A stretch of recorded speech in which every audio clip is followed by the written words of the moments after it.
Hello, dreamers. Welcome to the Dream Stream podcast.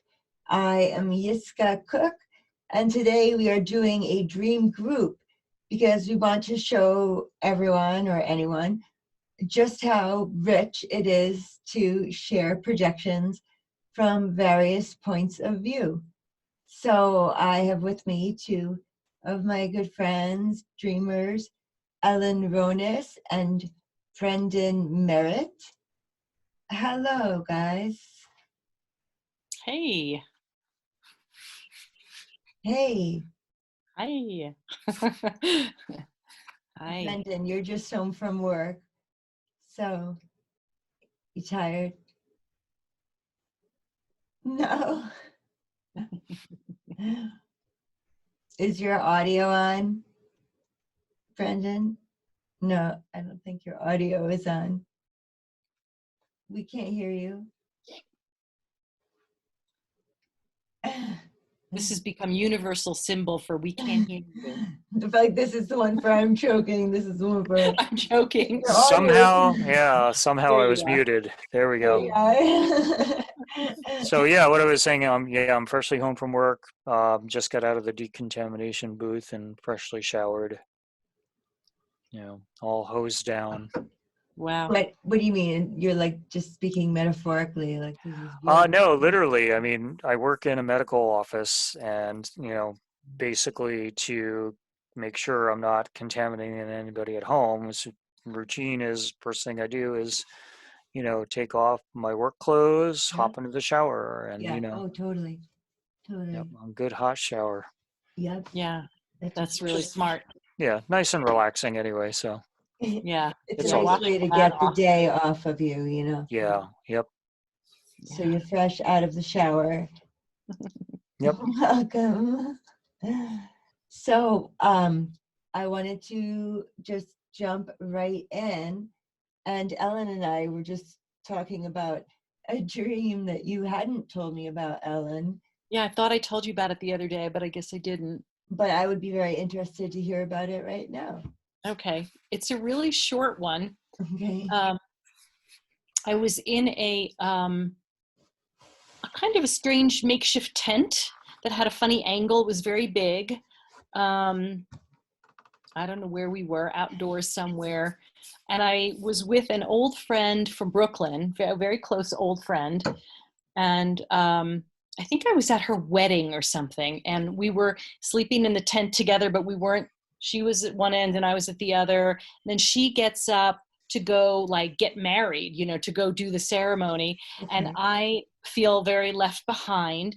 And I look over at her stuff and I see like a pipe, like a pot pipe or some kind of pipe. I didn't know what it was. It's not something I would in waking life see in her possession, but I don't know the meaning of that. But the feeling was, so when I woke up from that dream, what I was like saying to myself was, who is gonna bury me if I die? Oh. I mean, I don't really know the connection to the imagery of the dream and that thought. I can certainly understand where that thought is coming from because I was watching on the news or listening somewhere on the news about these mass graves that people are digging for people who have been in morgues and had not been picked up. Oh my goodness. Can you imagine? Like people can't get to their relatives. They can't get there. And they're just taking these bodies and throwing them in some mass grave. So I'm sure that got into my sight. Pandemonium. Yeah. And so that was that, like, who's gonna bury me? Like, that's amazing. Yeah. Did you have a sense, if it's my dream, I'm wondering, I'll say this more in projective dream work terms. Do they have a sense that the pipe maybe had like tobacco and was part of some burial ritual? And that's why I thought of like, who will bury me? Did it seem like that was part of, well, in her case, she's getting married, but to me, it seems like ceremonial tobacco. Well, and I don't know that she was getting married. I was kind of conjecturing that there was some kind of ceremony that was happening. Okay. So when you say that, it actually resonates somehow. Okay. Kind of resonates. Yeah. I just wondered why I wasn't going with her to the ceremony Yeah. in the dream. Like, maybe I was going to go later. I don't know. But there was definitely a feeling if I was being left behind. Weren't I invited? Yeah, like what? I just, presumptively I was kind of with her, like purposefully the night before the ceremony, And then I was like, wait, what? You're going to go without me? Would it be okay to ask some clarifying questions? Sure. I'm going to make a really bad joke first because I'm a dad. That dream sounds like it was intense. Oh. Anyway, Claire, we need the wah, wah, wah, wah, wah sound effect. But the tent, I'm curious, did it seem more like a camping tent or like a circus tent or like like an event tent, like the one that you might see at an outdoor wedding? You were at Sparky's wedding, right? Sparky. Who's Sparky? No. I mean, sorry, Rusty. Rusty. No. No. Okay, never mind. Yeah, it was kind of like an event tent. I mean, I know those big event tents. I got married in one of them. Oh, cool. But it didn't have any sides. Okay. And it was a very funny angle. So it was more like an open air, almost like, like at a craft fair. You would see those little tents, but it was much bigger than that. And the roof, so to speak, was at a very odd angle. So are we like talking like Cabinet of Dr. Calgary odd angle or? I don't know what that is. Okay. Surrealist film from like the early 19 it was 20s or 30s with like everything, all the door angles are all weird and strange. Yes, it was kind of like that, except there were no doors. The sides were all open. It was open air, but the top was weird like that. Definitely. Wow. I don't even, right. Like, I don't know that it was possible in actual waking life to have the angles the way they were. Mm-hmm. And tell us a little bit more about the friend in the dream. Like, what is your relationship with that friend and, in terms of their place in your life, and are you still in contact now? And Great question. So back in the day when Yes, someone you know. I most definitely know her. Okay. When I lived in Brooklyn, she was my best friend. We connected, and so for many years we were very, very close. And my ex-husband was her boyfriend before he was my husband. Oh, wild. Okay. Yeah.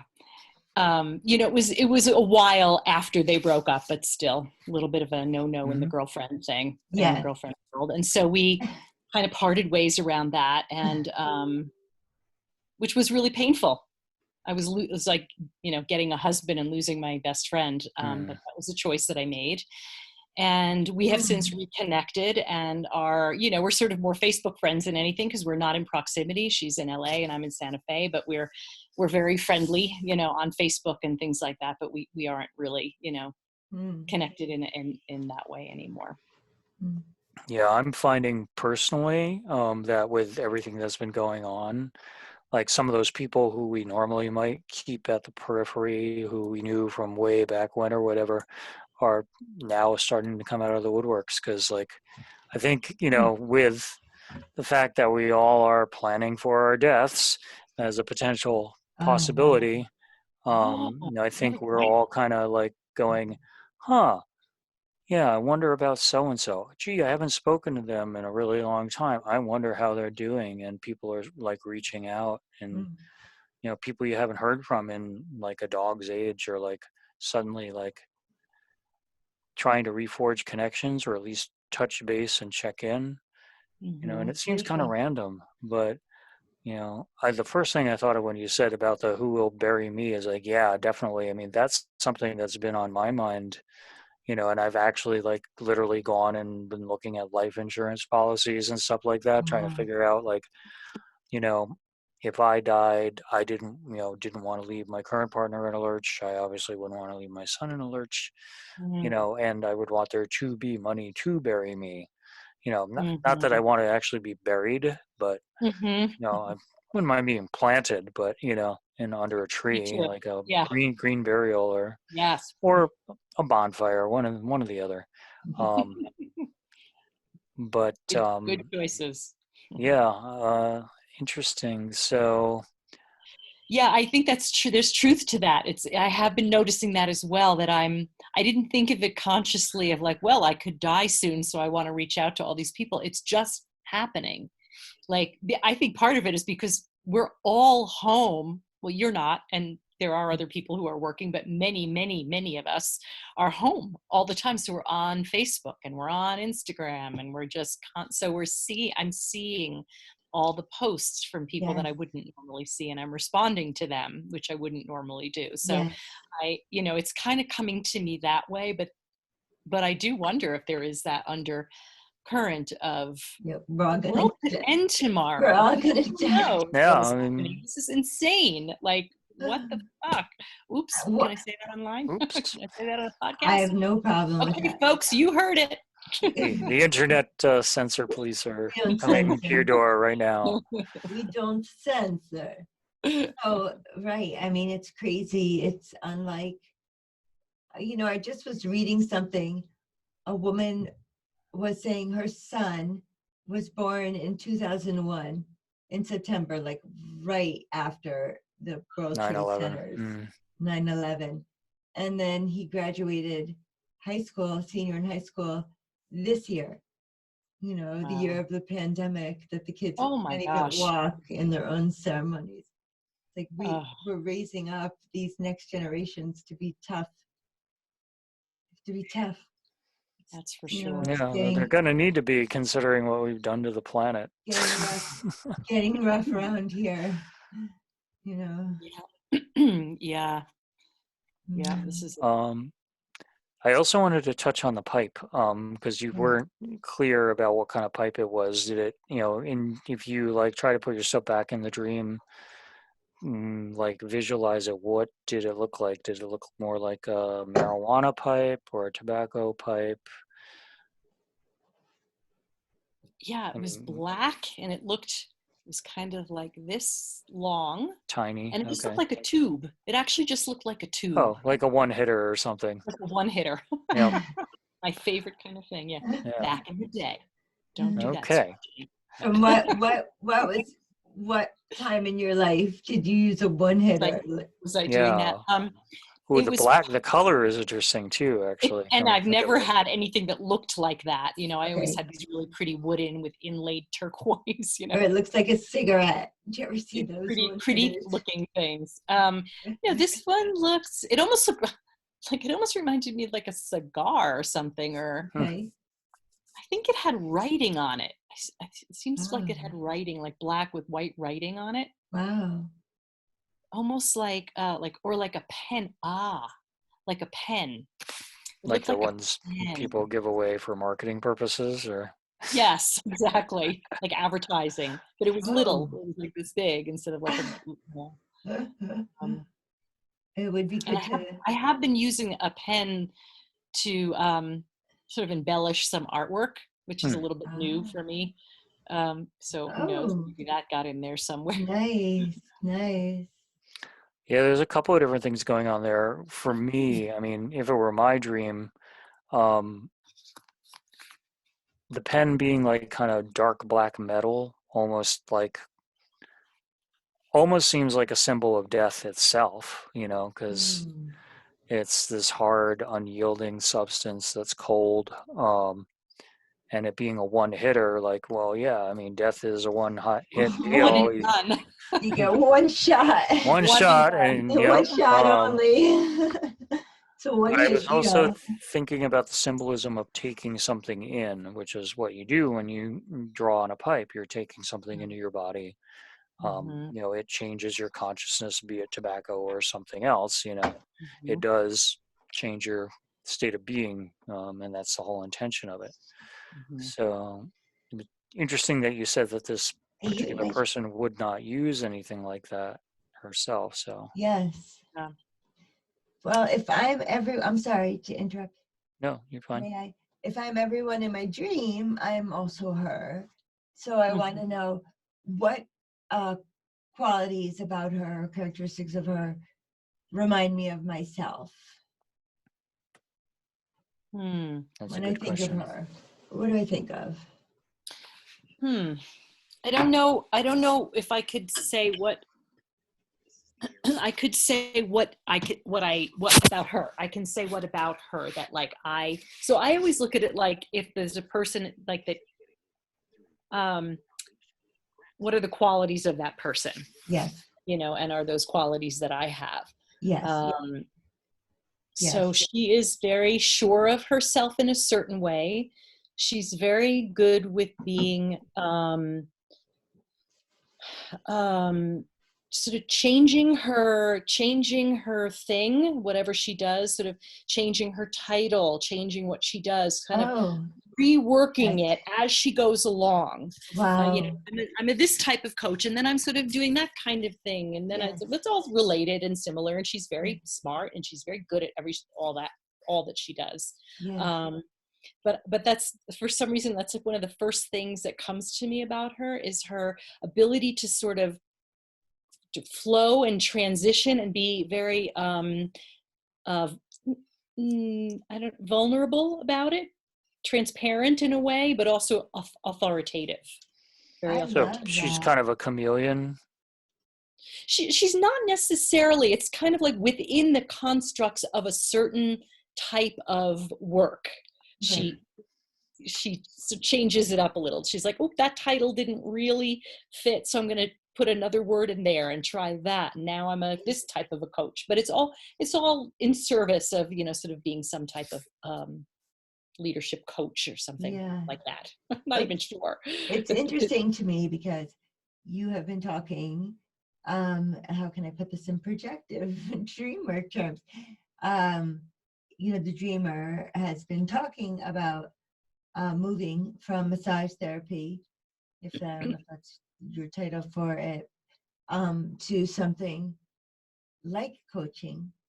So dreaming of this woman and that quality that I feel that gives me some encouragement. Oh, that's a good point. I can switch it up. Yeah, I can switch it up and just be okay with it not being all perfect the first time out of the gate. Yes. Allowing myself to change it up in public, like it's okay. So what? I'm changing the title or the little bits of what I end up putting into my own coaching world, or if it even is going to be coaching, I don't even really know. But yeah. So I think there is definitely something to that she is that part of me. I love it. But she's also about to enter into this interesting ceremony, which denotes some kind of union, which is what a marriage is. And I'm wondering, like, at what point in the whole thing do you say to yourself, who will bury me? Like, what is the poignant thing in the dream that makes you focus on that? Like, is there something specific that's happening? I think I just felt like completely left behind. Like she was going on to like have her life, and I was like left in this, just left. I'm not so somehow between that and like waking, it was definitely a very early morning dream. It turned into that, like, and I don't know why. Have you been feeling like, I mean, obviously we're all in isolation right now. Have you been feeling that really poignantly? I mean, I no, actually, I mean, oddly, I am a person who could have that sort of abandonment thing going on. But I'm not alone here. I actually live in a household with other people, a few other people. And I'm feeling actually oddly, and animals. And I'm feeling very oddly connected to people via, you know, Zoom and Facebook and all these other things, and very connected to my inner self in a way that I haven't been. So I don't feel abandoned. I don't feel lonely. I have moments, but, and I don't really, I don't know. I don't have like a big fear of death. I mean, of course, I'm sure I do somewhere. It's not something I think about. Yeah, it's not generally something I think about, and I'm not conscious of thinking of it, but I'm sure I'm just taking in, like, there are people, hundreds and thousands and God knows millions, maybe, people dying every day. I mean, they do every day anyway, but it's like exponential now because of this thing. So I'm sure it's really, you know, it's seeping into my unconscious, whether I consciously think about it or not. You know, that death is possible, or that, you know, my family member, my mother, my 84-year-old mother who lives in New York, you know, could die and I wouldn't And be able goes for a walk. Is she social distancing now? Yeah, oh yeah, she's doing all the right things. Okay, good. She's behaving, as she We said. spoke when she was this a New York City lady, you know. She's out in Long Island. She's not actually in New York. Oh, good. Okay. Yeah, she's like, I'm taking a walk with my friend and I don't care. I have to live my life. I'm like, okay, that's all right. I've heard that before. In the same facility, so I've heard that before. She's like, it's okay if I die. I mean, that's how the older folk are thinking Come of it. on, Mom. It's okay if you stay in for a few months. Yeah, hang out. Mm. Yeah. Right. So, you know, also in dream work, death can often symbolize transformation. Thank you. I was just thinking that, like, that maybe it's not really death. Right.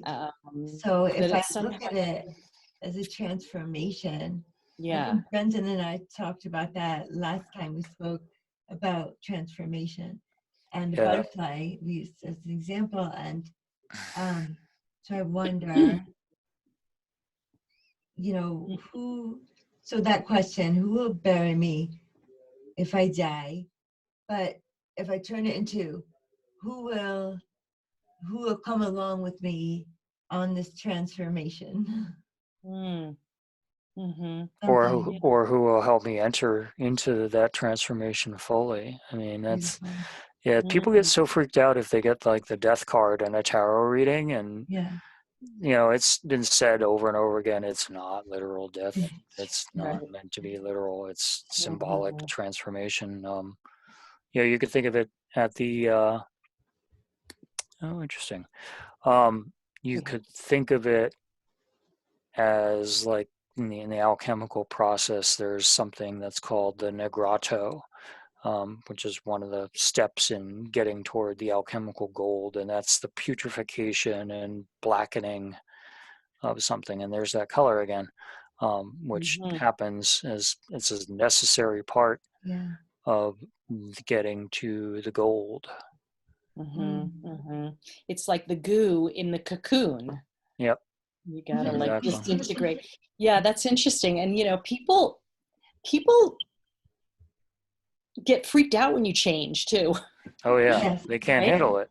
They can't. They don't know how to. You know, that's one of the reasons why I think I really loved being away from everybody in a way, because I feel like I didn't even know I needed this, but I can finally like just sink so deep into myself where I don't care what anyone is, you know, I'm not worrying so much about pleasing somebody else or, It's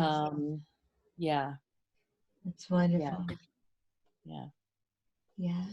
It means so much to kind of move away from the people you knew growing up. And then you move away, and then, you know, you reinvent yourself. You are who you are.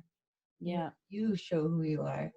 And I think sometimes you don't even know who you are because you're so busy, like even just a little bit, those threads, you know, of people, even people in my world today who are deeply spiritual and plugged in and, you know, creative and all of this is still like you are who you are with them. And suddenly you're not that, you know, you're just changing it up a little bit. And it's, people are kind of like, I mean, most of the people in my world would be very supportive of that Yes. kind of a shift. But Beware, people are getting to know you. I was yeah. on for a little while in my life. I was on like, I have to move every 4 months, before people get to know me, before I put those roots in. Part of that whole process though is getting to know yourself too. It's not, just other people getting to know you. You need to Absolutely. like test, I don't know, test the waters, I guess, maybe feel out what the boundaries of that new shape you're transforming into feel like. Mm-hmm. And how does the suit feel, if it's a suit, or Yeah. that costume, or Yeah. maybe the lack thereof. Mm-hmm. Mm-hmm. Yeah. Yeah. Finding your comfort zone with that transformation. Yeah. Weddings to me always seem like high stress events. Mm-hmm. Even if you're not the one being married, like there's so many like weird social nuances and expectations that are part of the culture of the wedding, that, I mean, as a guest, I've always like been like super anxious about, how do I present at this wedding? Like, if I'm there and I'm not a relative, why am I there? Like, and people who are looking at me who are, related to the bride or the groom are going, who's this guy? And there's a lot of like awareness for me about that kind of thing when I'm attending a wedding. So it's funny that you said the whole thing about the not being invited to the wedding though. I personally had a close friend, um, many years ago, who got engaged and then married to another mutual friend who I was not so close of a friend to, but I was not invited to the wedding. And I know what that felt like. I was kind of like, well, gee, like what is up with that? And I've never really known, what that was about, but I'm sure that there was something Did you date her? going on that I was, hmm? Did you date her? Yeah, kind of Brendan, that's something. why, honey. Yeah. But That's I mean, it had been long enough prior that, yeah, but people are weird about stuff like that. yeah, I guess. And that kind of stuff always surprises me. Animals, just like, Yeah. If it was so long ago, it seems like yeah. and it was somebody that you were close to. It seems like that's something you get over, right? Yeah, you would think, but Yeah. everybody's different, I guess, right? Say that again. Everybody is different, I guess, I guess. with stuff like that. Well, and I just had an insight too that like she was going off to whatever ritual, a wedding, her wedding or some ritual, and I was, in a way, I just had this feeling like I went into my normal wait, well, like what about me and who's going to bury me? I don't know, why I thought that exact thing, still a little unclear, but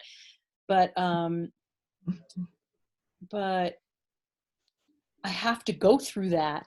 I have to go through that separation in order to be able to sink into my new suit, my new skin, my new way.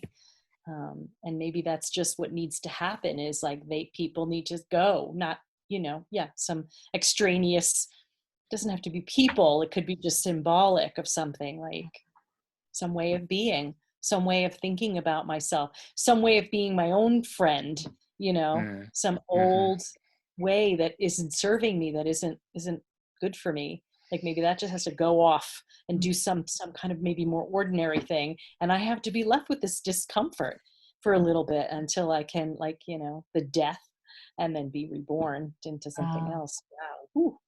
Wow, you're like, oh, it's just a little That's deep. dream, just a fragment. I know. It's funny, from those little fragments, I tend to get like tons of information. Of just a fragment. Yeah. That means something big, maybe exploding. What about you, Brendan? Last time you didn't have a dream per se, but Kristen had a dream. Yeah, I've had a few dreams, and most of them been related to the COVID situation. The one that really stuck out with me recently was, probably a day or two before some of the governors, some of the states were saying, oh, well, we're going to free things up and let things go back to normal. And like the night before, I had this dream that things had gone, they basically had opened up New York. And I was in New York City in Oh, the dream. wow. I believe I was like in Washington Square Park. And, the usual shenanigans of, I don't know, I haven't been there enough lately to know what it's like, but historically, Washington Square was always like, a place where, hippies, freaks, performers, punks, It's what where you go have to you. score a dime bag. Huh? Yeah. It's where you... Right. Yeah, here we are again, back on that subject. But yeah, I mean, it always kind of had like the atmosphere of like a party just simmering underneath the surface of the street life. Um, so in the dream, they had maybe like just announced that day that they were going to open everything up. So people were all out in the streets and there was like this celebratory air Wow. going on, and like almost, I'd have to say almost like quasi erotic, just like Wow. the chemistry going on between people, just like this rejoicing in that. And you could see it on the faces of the people, and it was like people from all walks of life milling around. People were hugging, and and in the dream I was still there with a mask and gloves on going, I don't believe this. I don't think that this is not over. These people are all going to die. This is dangerous. And like, how could they be so foolish to think that this is actually over? And, thinking about that and feeling that and being in the middle of that situation. And I know, like, being in that situation, there was a longing that was coming out of me in a sense that I really wanted to be able to partake and be celebratory with everyone else. But there was something that was saying, no, this is not ready yet. It's not really time yet for this. So that was, and I was feeling anxiety about it, definitely, in the dream. Yes. Was there anybody in the dream that you knew, or just kind of random people? It's funny, like I feel like I was there with people, but nobody was actually in my visual field. It was almost like I was standing in the crowd, maybe like two or three other people with me, behind me, sort of out of my direct line of sight. So like presences, I want to say family, but, and it could have just been my partner and her kids, but, there was something maybe even more deep to it, the idea of a familial connection. I've had a few other dreams where there have been like deceased family members coming through in them. So, and I think that dream actually segued into one where my grandfather, who had passed back in 87, was there. So, Wow, really? Really? How did you feel when you in the dream, or when you woke up from the dream? Like, what was you said you felt anxious. There was something. Yeah, I felt like I needed to catch my breath and like kind of like go, whoa, wait, was that real? And I mean, this whole situation has been so surreal, and there have been so many moments like during waking life that have felt strange and dreamlike, that it was kind of like one of those dreams where you come out of it and you're like, wait, was that a dream? Did that really happen? That happened. Will that happen? Or yeah, exactly. Will that happen? Yeah. And, then hearing the news the following day about how all these places were saying, oh, it's going to end at the end of April. We're going to say everything's going to open at April 29th or whatever. And I was just like, what is going on with the zeitgeist? Like about that? Like, we all want it to end. That's really clear. Continuing. I'm sorry. This is home. Hey, Levy. Home at work. That's the way it is. That's the way it is. Yes.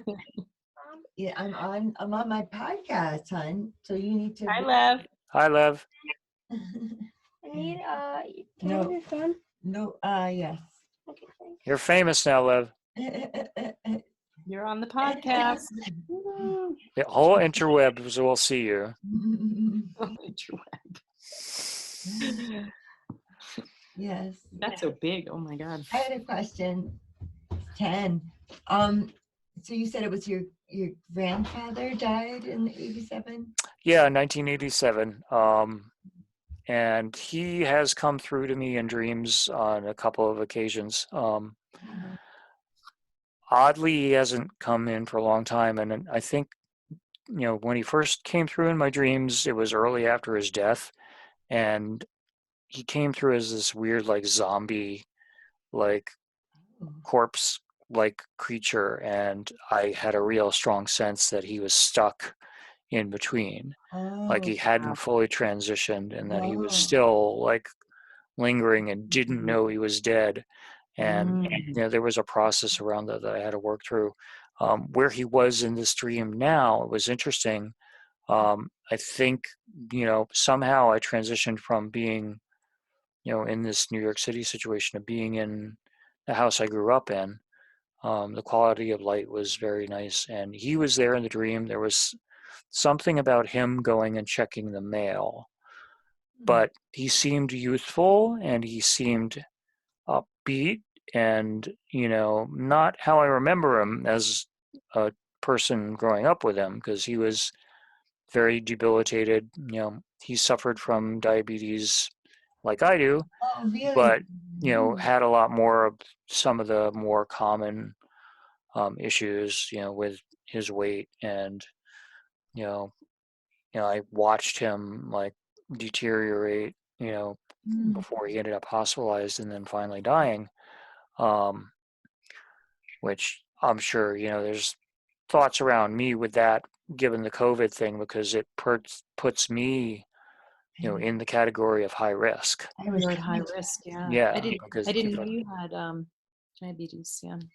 Yeah, and a lot of people don't know because I'm not overweight. I don't, Yeah. You always think. present as someone who has, got the diabetes. But yeah, so there's that too. And, I'm like out there, like in the thick of it, like, Yes. right where potential vectors can and actually I know for a fact have been. So it's interesting to think like that and realize that, statistically, okay, there's a 73% chance that I might come down with this thing. 73%. That's high. Yeah, no, High. that's because of all the factors. And, and I ran this through a calculator that someone developed. I'm not sure how they, what kind of information they used to try to develop this.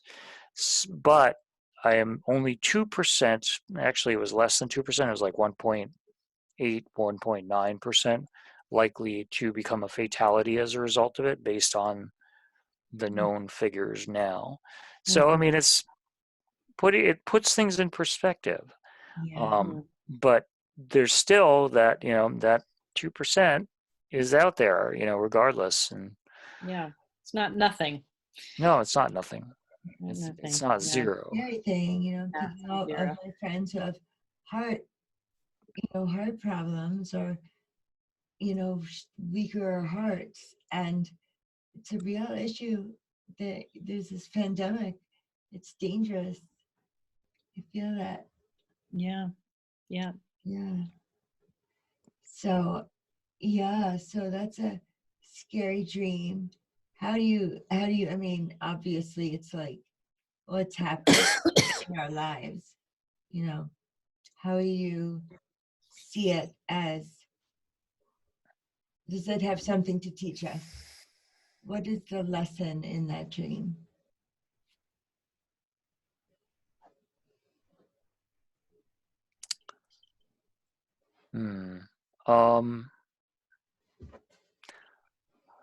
I mean, the first thing that pops in my head is be careful what you wish for.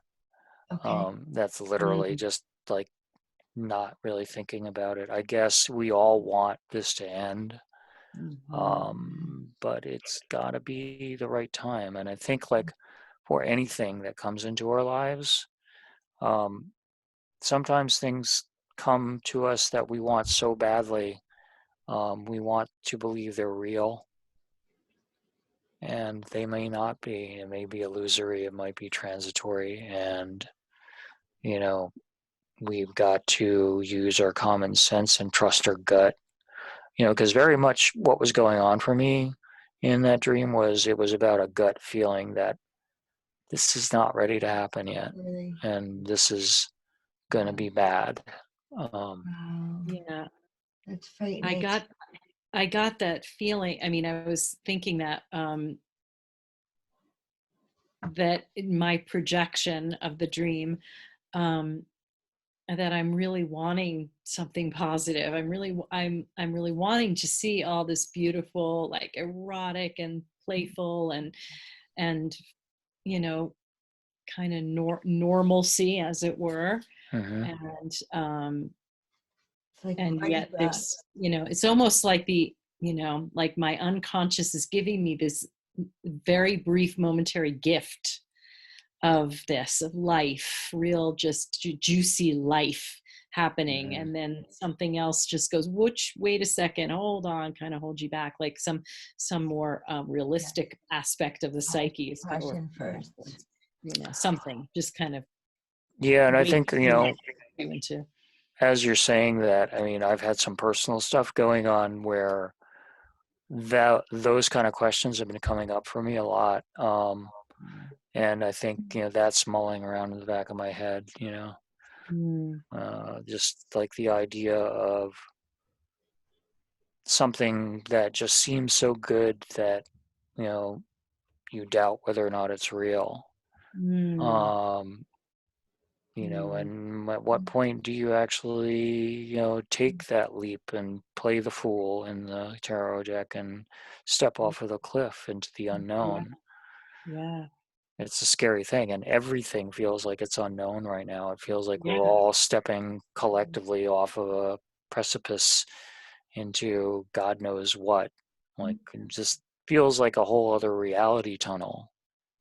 It reminds me of my dream in a certain way too, like being born into some new thing, where I'm still in the I'm going to die and who's going to bury me.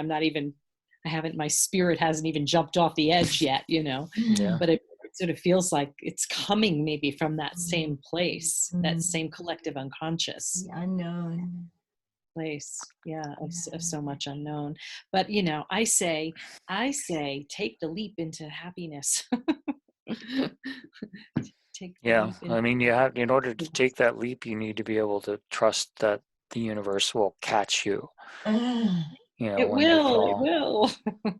I believe that. I mean, I'm not so Pollyanna, but I do really believe that. Well, I mean, I have to say, I've been through some crazy stuff in my life, and, there have been some rough spots, but I feel to a certain degree it's been like a cat with 9 lives. I've, fall off the roof, land on my feet, and walk away and kind of like shake it off and go, yeah, I meant to do that. And and maybe to people on the outside it looks easy, and it never is really. I mean, it's Nothing always easy really happening hard. here. Nothing is really all that easy. But hey, I don't know. I don't feel like I'm intentionally projecting any kind of illusion about any of that. And there have certainly been times when I've been more vocal about what's going on with me, maybe to the point of being annoying about it. But I don't know. I think that it's important that we as a collective communicate this kind of stuff with each other and share our experiences, because you never know when one thought or insight you had into a situation or the way you're making your way through it can help somebody else.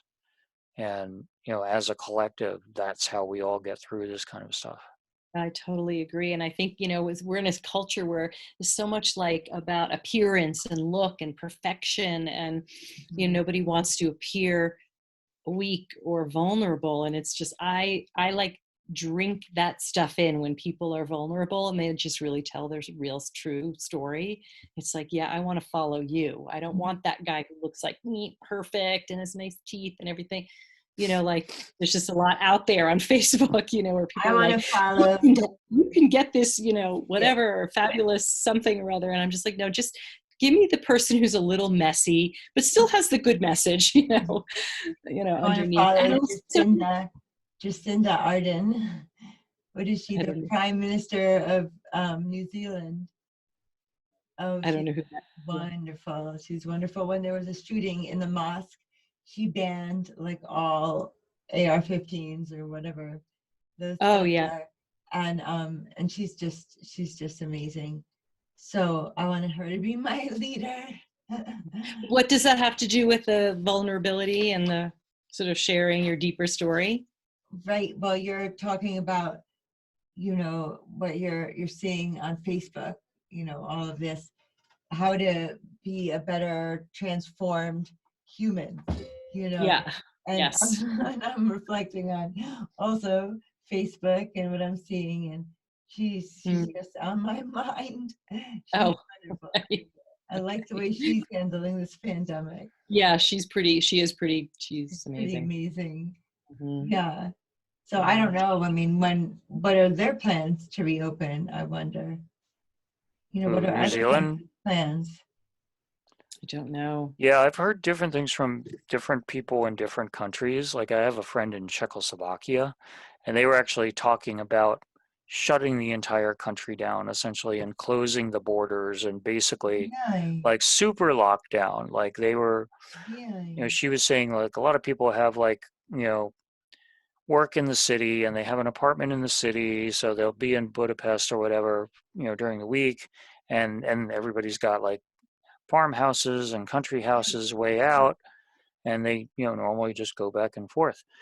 What the government's been telling people is that no, you need to stay in your primary residence, which for most people their legal primary residence is their little apartment in the city. Cool. And Yeah. my friend's got a decent sized family and 2 large wolfhounds. That doesn't work really well in the middle of an urban environment when you can't go anywhere. So yeah, and people have been like turned away, like, and stopped by the police, and Yeah. trying to go to their homes. So it's every country is dealing with it a little bit differently, but some of the stuff is I pretty do know extreme. with Sweden, I know at first they didn't lock down. They handled it a little differently, but then they started getting cases and they were reevaluating their system. Does anyone know what's Yeah, I happening? haven't checked it. That's something I'd like to check out, because some of those Scandinavian countries in general seem to be Yes. a lot more laid back with regard to civil rights and general human liberties, Yes. much more so than the U.S. In a lot of ways. So it's certainly something to look at, and maybe we should be modeling that rather than what we're doing here. But right now, things are, and particularly in New York, Yeah. things are effed up pretty Yeah. badly, and people are dying as a result of it. Yeah.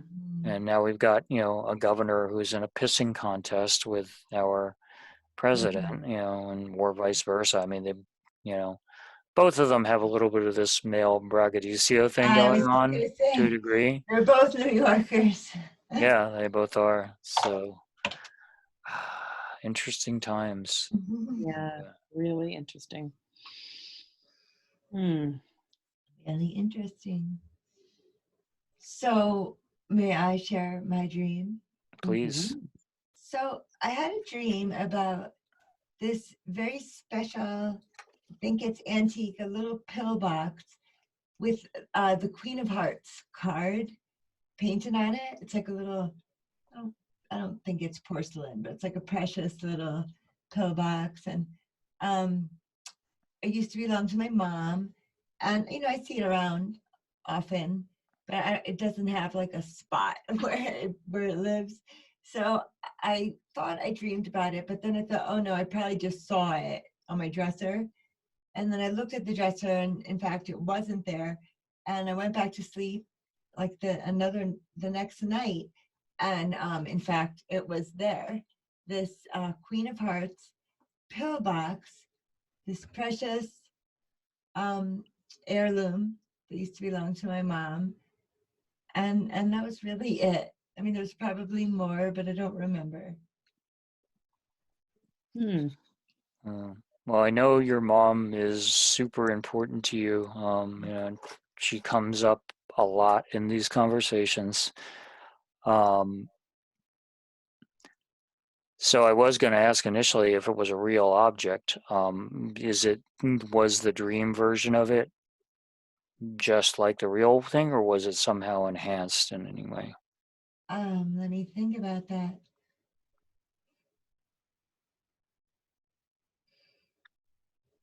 That's a really good question. I'm not sure. I think it was the same-ish.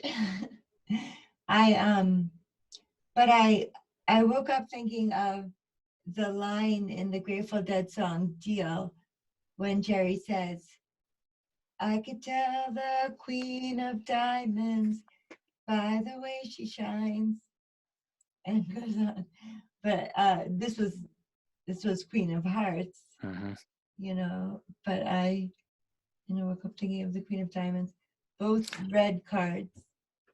Hmm. Yeah. So for me, I mean, regular playing cards and tarot cards have a crossover. The tarot, some people think that it may have originally derived from regular playing cards, or the other way around, that this thing was out there and people just started using them as playing cards as well. The equivalent tarot card of the Queen of Hearts would be the Queen of Cups, which is the queen of the element of water. Water being identified with emotion and, just love in general. You could say, almost like she's the female equivalent of a Grail Guardian, a being that preserves the holy waters in the cup. A Grail Guardian. Yeah, yeah, and in the Grail mysteries, there's a couple of women in Arthurian tradition that could be referred to as being Grail Guardians, but the symbolism of water comes up a lot. Water is also one of those things that the cup piece has to do with the other world and transformation as well. But yeah, certainly about emotions. And Jessica, you're a Scorpio, right? I am not. I'm a You're Pisces. not. Okay, but you have a Scorpio moon. That's what we had in common, right? But I'm a I knew Pisces. there was a Scorpio thing. There is a Scorpio thing. But Okay. it's true, I'm water. But you are water. Okay. But I'm Pisces. Yeah. So Pisces is ruled by water. Interesting. So the Queen of Hearts was on the lid of this thing? Yes, it's like painted on. And is that really what the pillbox looks like? It does. It's really Okay. pretty. It's cute. And I've used it a couple times, to bring a pill here. There, it's big. It's like, it's like 1.5 inches, 2 inches big. And so I have put a pill in it a time or two. But it doesn't really have, I don't have memory of my mom using it. Maybe I do somewhere in there, but it's not like it's sentimental. It's just really pretty. Yeah, but it's definitely sentimental because it's connected to your mom. I Right. mean, anything connected to your mom, I would see as being very sentimental for you, considering how much she, her loss, your loss of her has impacted you, just based on the conversations that we've had, here and otherwise. I know that So that was huge for formative. you, and that it probably broke your heart when she died. 25 years old, Yeah. that's a kid. So can I just interject here for a second? I'm just having this thought as the projection.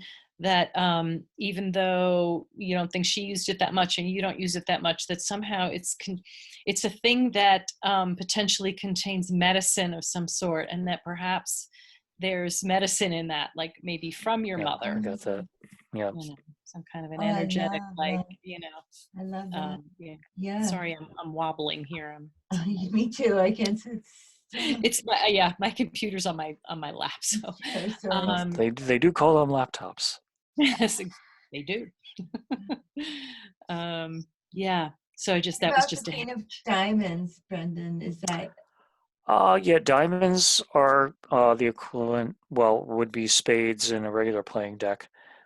Sorry, not spades. Yeah, diamonds. Let's see. So no? spades are swords. Diamonds, I think, are the equivalent of a pentacle. So it's about the material world, coin, Okay. earth, but diamonds are, hard, abrasive things, so Queen of Diamonds wouldn't necessarily be someone you want to get along with. It, you got to think about what the Queen of Hearts in Alice in Wonderland was like. Yes. There's that piece, off with their heads and all. She was not a warm fuzzy. So I don't know. Yeah. But I think of the Queen of Hearts as being like the ruler of the realm of emotion. That. What you got at, Ellen, with the box maybe containing some kind of medicine, and just the fact that it is actually a container. It's meant to hold something. And Whatever was in the pipe in Ellen's dream, I'll take it out of the pipe and put it in the Queen put of that in your pipe and smoke it. right. You have the Yeah, medicine and I have the pipe. there you go. I think we both have And let's medicine. go all out to Washington Square Park and Yeah, party with Yeah, it. exactly. And have like a party. And yeah. We do deserve that for a minute, right? We do deserve a little respite from the intensity of all of this. Yeah. Yeah. It's true. Opening too early, I mean, untold tragedy can await us. I know that. Ooh, what you just said made me like have this image in my head about opening your heart, and opening your heart too early, can be detrimental, because you're leaving yourself vulnerable to whatever unknowns again. But what was there anything you were doing with the pillbox in the dream, Jessica? I think I was looking for it to bring it with me. I was going to an event. I think I was bustling around, getting ready to go to this event. I was looking for my pillbox. You know what the event was, or why it was important to bring the pillbox with you? I'm late. I'm supposed to take a pill. Oh, That was in the dream. I'm supposed to take a pill around this time every night. So, but I don't go out much. But when I go out, then if I could bring it with me. But I've only used that pillbox like once or twice. It seems like the perfect thing to bring a pill with me. So you were late. That's, to me, I'm automatically thinking about the rabbit in Alice in Wonderland. Yes, me too. I'm late. And he was late for a date with the Queen of Hearts. Oh, interesting. Awesome.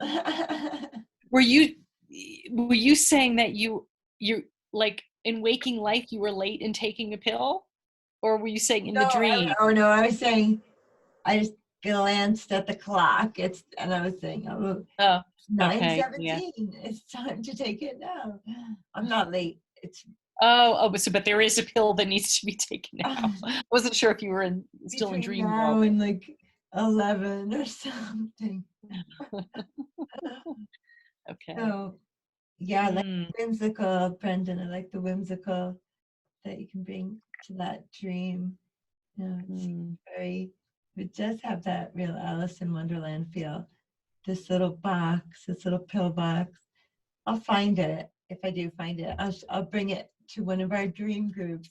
Yeah, I love objects like that because they um, elicit so much connection to the world of dreams. Like artistic creations and objects of beauty like that, Yes. to me, automatically can become a gateway to that world because they have originated from someone's imagination and their imaginal world, and they brought that and somehow made it flesh, so to speak. Yes. Any creative person who makes things, like, probably to a certain degree feels like they're giving birth Yes. to objects, and I really find that particularly to be true of It's beautiful. well-crafted objects like that. Mm-hmm. It's one of the reasons Yeah. I really love Japanese art history, was like Mm. seeing all these like gorgeous things that were made out of like lacquered, Yes. inlaid, pearlescent, Yes. ornate wood, and with designs that originate in nature. Like stuff like that just fascinates the hell out of me. Yes. Mm-hmm. Mm. Well, I definitely see the connection with the arts and the dream world. That's why Yeah. I write poetry from our dreams. And do you paint from your dreams, Ellen? It's funny that you say that because I'm looking over there because my art table is right there. I sometimes do. For a while, I was doing like a dream journal, instead of writing, I would just paint whatever they weren't like pretty paintings. They were just like a feeling thing but I haven't done that in a long time. And my art lately has been, it's almost like when I'm doing something else, like for example, I was on the phone with someone having a really intense conversation, but I was painting at the same time, so that my mind wasn't on the painting. It wasn't getting too precious, or I wasn't thinking about really wanting to make this imagery or that imagery or this scenario. I was just it was just flowing. So in a way, it's almost like a dream world. It's almost like I'm creating that. Yeah. And last week I was on a Zoom dance I love it. church thing, which was incredibly missed that. fun. Yeah, this was the one in Encinitas, actually. I've been doing Oh. one because I have a friend who's out there and she invited me. And so I've been doing them and it's been fun. And I've been sort of getting to know the people just because I've done it maybe 4 times so far. But I wasn't so into the music for a little while. So I decided to go over to my art table, and I turned my computer over to my art table.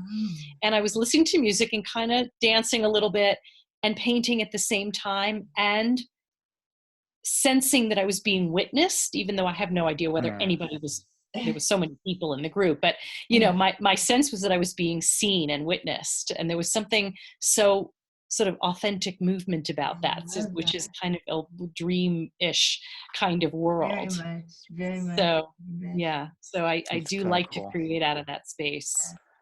Yeah, Alex Gray at the Chapel of Sacred Mirrors does events where they often do live painting while they've got bands or some DJ playing there. And, it's very interactive, and it's interesting to watch, Alex Gray and, some of his students. And Alex is just like this weird animated elf-like person. Like he's tall and thin and has long silver gray hair and a ponytail. And he's always seems to be upbeat, and just that kind of thing has fascinated me, that someone who's highly disciplined as an artist can like kind of let go and do that kind of work in an environment that is almost like a nightclub in some ways.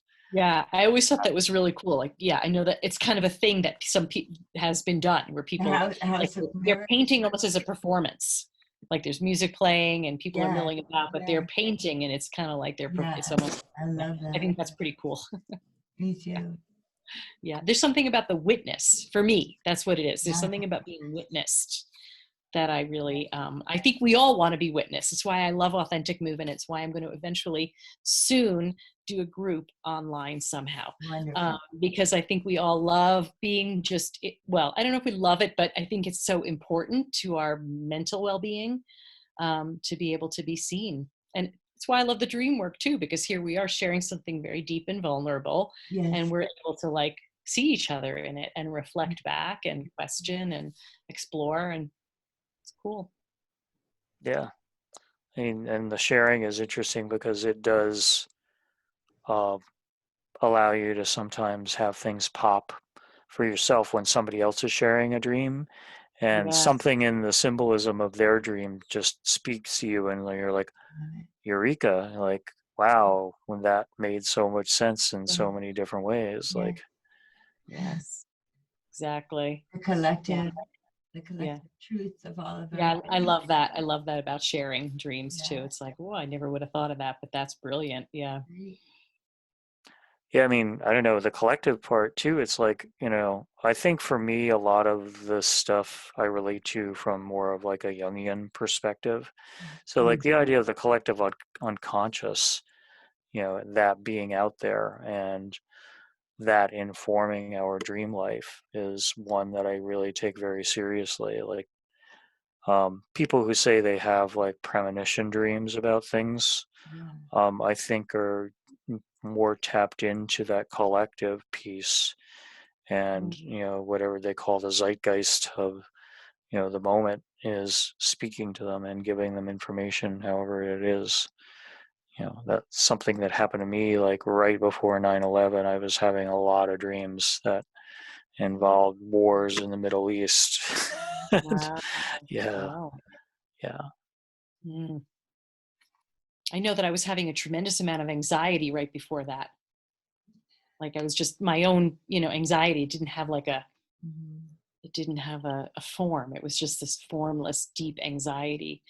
And yeah, and then that happened. So I must have been picking up on something. Yeah.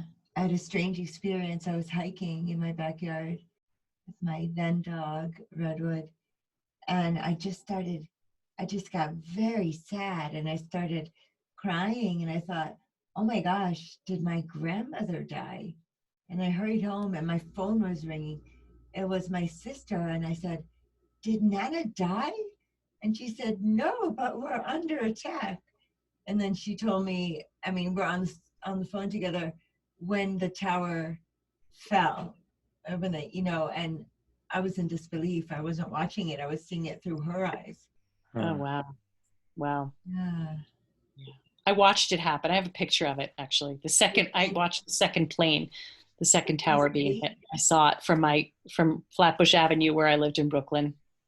Yeah. You saw the second plane. Yeah. It hit the building. Yeah. You were on the lookout because the first one I had just done my loop around the park, which is just my normal thing, like a 3.5 mile loop, like early morning. But it was early in the morning. It was earlier than usual for me. And I had gone around twice because I was so anxious. And that's what that's how I kind of burned off my anxiety. Yes. And by the second time I came around, I saw smoke and I was like, that's weird. First of all, I didn't even know you could see the towers from where I lived because I just never looked up that way. And I couldn't register it. I just couldn't register. I thought there was a fire and I just couldn't register what had happened. And then I went into a coffee shop right on that corner there, and everybody was glued to her TV. And I could not process what they were saying about it. And then I just went back out to the corner, and there it was, the second one hit. Oh, and all the other people were inside watching. Well, no, we all went. Yeah, I think I don't remember. There was a lot of people already standing in the corner watching it happen. Yeah, it was crazy. That was oh my God, that day. I remember every second of that day. Yeah. But let's, a little perspective. I think 4,000 people died in that terrorist attack. How many people have died in this pandemic?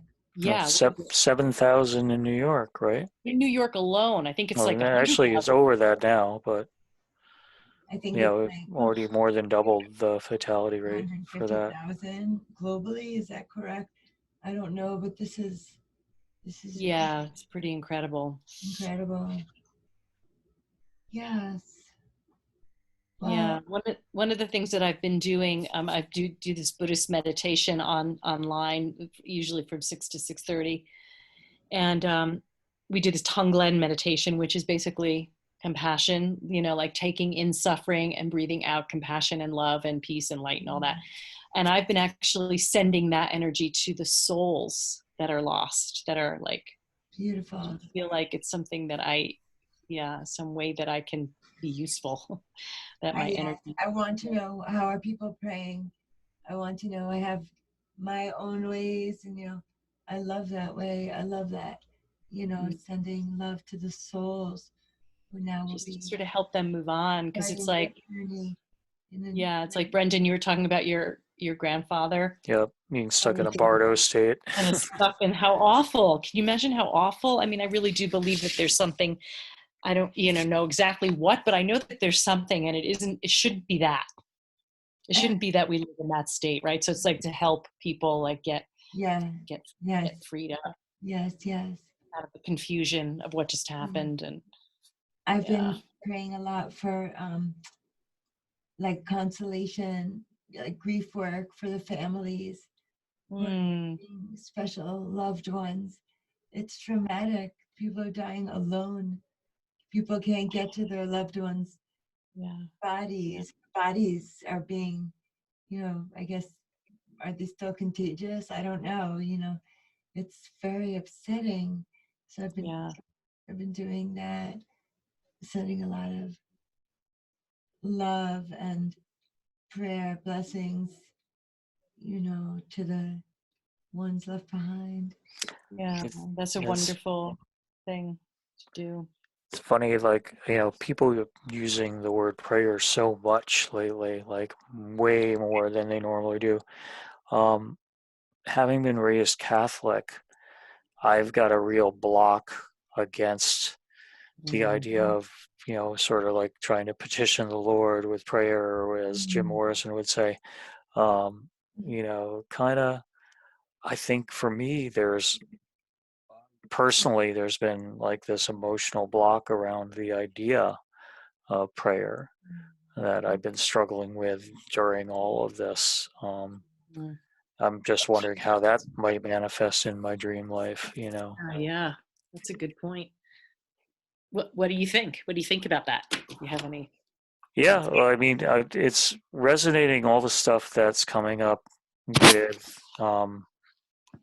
Jessica's dream centered around the heart. Your dream having to do with the idea of marriage and transformation. There seems to be a little bit of continuity there. Like, a marriage is obviously a very significant emotional event, that's about love and it's about unification. The Queen of Hearts is, the ruler of love. She's the embodiment of love. She's almost like Venus, in some ways, Wow. And I don't know. I mean, I guess, and even the feeling that I had in my dream, like being in the crowd, like in that longing to be able to want to be able to be celebratory, like the people in the square were. It's all about the heart. And that's where I personally have been feeling blocked around something like the idea of prayer. Yes.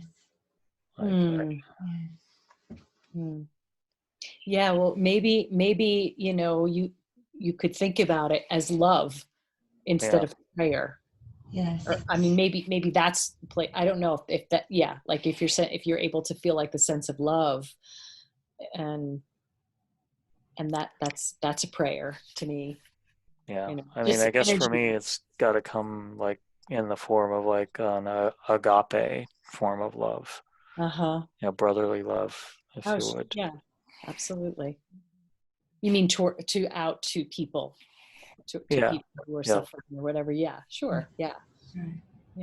Yeah, just exactly. Ubuntu. Do you ever see that wonderful meme of all these kids, I don't know, they live somewhere in Africa, running together, holding hands.